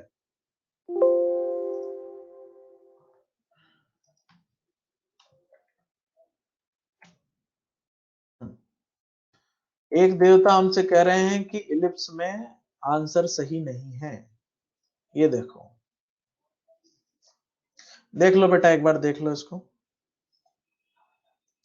इसमें इलिप्स में आपके सामने जो प्रभु हमारे कह रहे हैं कि यहाँ पे आंसर सही नहीं है, एक बार देखो इसको। एक्स स्क्वायर के नीचे 9 लिखा हुआ है, तो ये ए स्क्वायर लिखा हुआ था, और वाई स्क्वायर में क्या लिखा हुआ है बेटा? बी स्क्वायर, तो ये 25 लिखा हुआ है। तो यहां से ए की वैल्यू कैसे निकालेगा? 3। सॉरी, ए की वैल्यू कैसे निकालेगा? 3। रूट लेना पड़ेगा ना। और बी की कैसे आएगी? 5। तो यहाँ पे बी तो बड़ी एक्सेस पे बनेगा और ए आपका छोटी एक्सेस पे बनेगा। इस तरीके से करेंगे, इसमें कोई गलती नहीं है बेटा, ये बिल्कुल सही है, ठीक है। और ये ध्यान रखना है, सेमी मेजर और सेमी माइनर। चलो आगे बढ़ते हैं, आपको हैंड आउट देते हैं यहाँ पे। ये अपनी हो गई है 38, तो अपने को 19 से लेना है shift.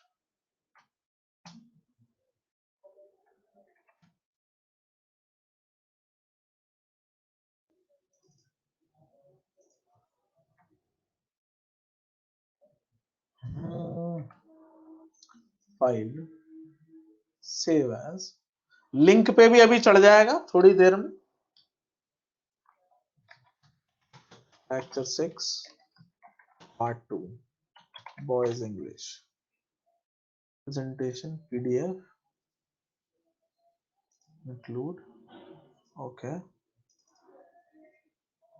Save.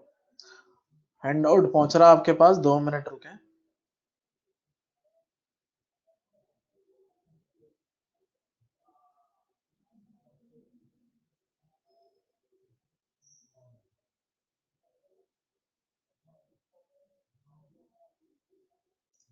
Lecture 6 save as,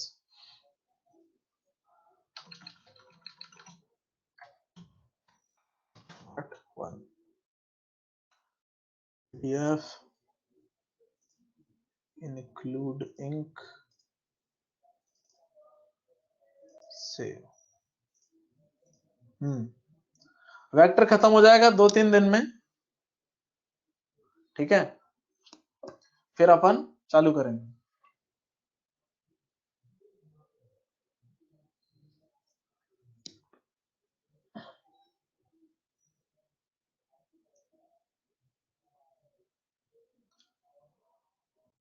अबे गधे, ये जो इलिप्स का फोटो है उसमें मेजर एक्सिस बनाई है कि माइनर एक्सिस बनाई है? बिल्कुल ही गधा है, गधा है किसको एक बार। ये क्या बना हुआ है यहाँ पे? क्या बना है ये आधी एक्सिस बनी है ना, तो ये मेजर एक्सिस क्या हो जाएगी? यहाँ पे b बराबर 5 बनाया है, तो मेजर एक्सिस 2 into 5 हो जाएगी। और माइनर एक्सिस a बराबर 3, आधा बोला ना इसको, ये लाइन दिखाई नहीं दी तेरे को? तो ये हो जाएगा 2 into 3 6, ये 10। कॉमन सेंस है ना, ये a बराबर 3 b बराबर 5 नहीं पढ़ना आता क्या बेटा? तो मेजर एक्सिस क्या होती है? डबल। अभी नहीं बताया था आपको? तो 10 बोल दोगे इसको, सॉरी 6 बोल दोगे, और इसको क्या बोल दोगे आप? 10। आंखों से भी तो कॉमन सेंस भी तो लगाना चाहिए, जरूरी है कि यहाँ पे पूरा लिख के बताऊं तेरे को? बेवकूफ।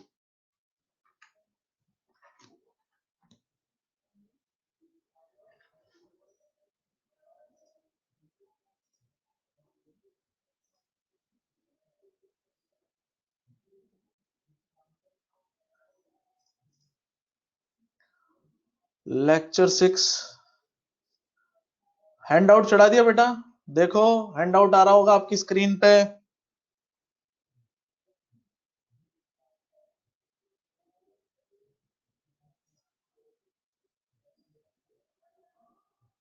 बेटा गवर्नमेंट के बोलते ही चालू हो जाएगा, ये भी ऑफलाइन भी गवर्नमेंट आदेश देगी, अपन चालू कर देंगे, चिंता ही मत करो। फोन नंबर अभी दे रहा हूं, रुक जा रुक जा।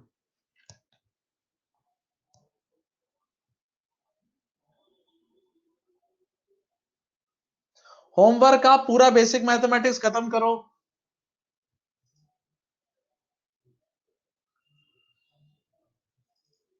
पूरे मॉड्यूल से बेसिक मैथमेटिक्स निपटा दो।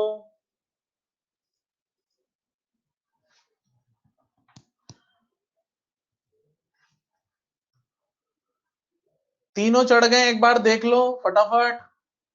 और जिन्होंने कर लिया डाउनलोड वो लीव कर सकते हैं।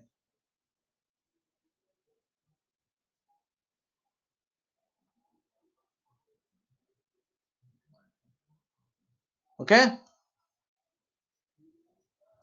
और ये नंबर है, जिन लोगों को लिंक ऑलरेडी भेज चुका हूं बेटा वो उससे डाउनलोड कर लें। हैप्पी नवरात्रि भाई।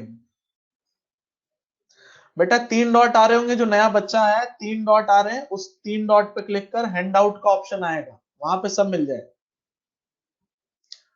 ठीक है, राहुल डांगी जी, जो आपको पूछना है आप एक बार फोन करके पूछ लें, क्या पूछना चाहते हैं। ठीक है बेटा, समय तो कम है ही, क्या करें, कोविड-19 ने ऐसी की तैसी कर दी दुनिया की। ठीक है, चलो, ओके, गुड डे।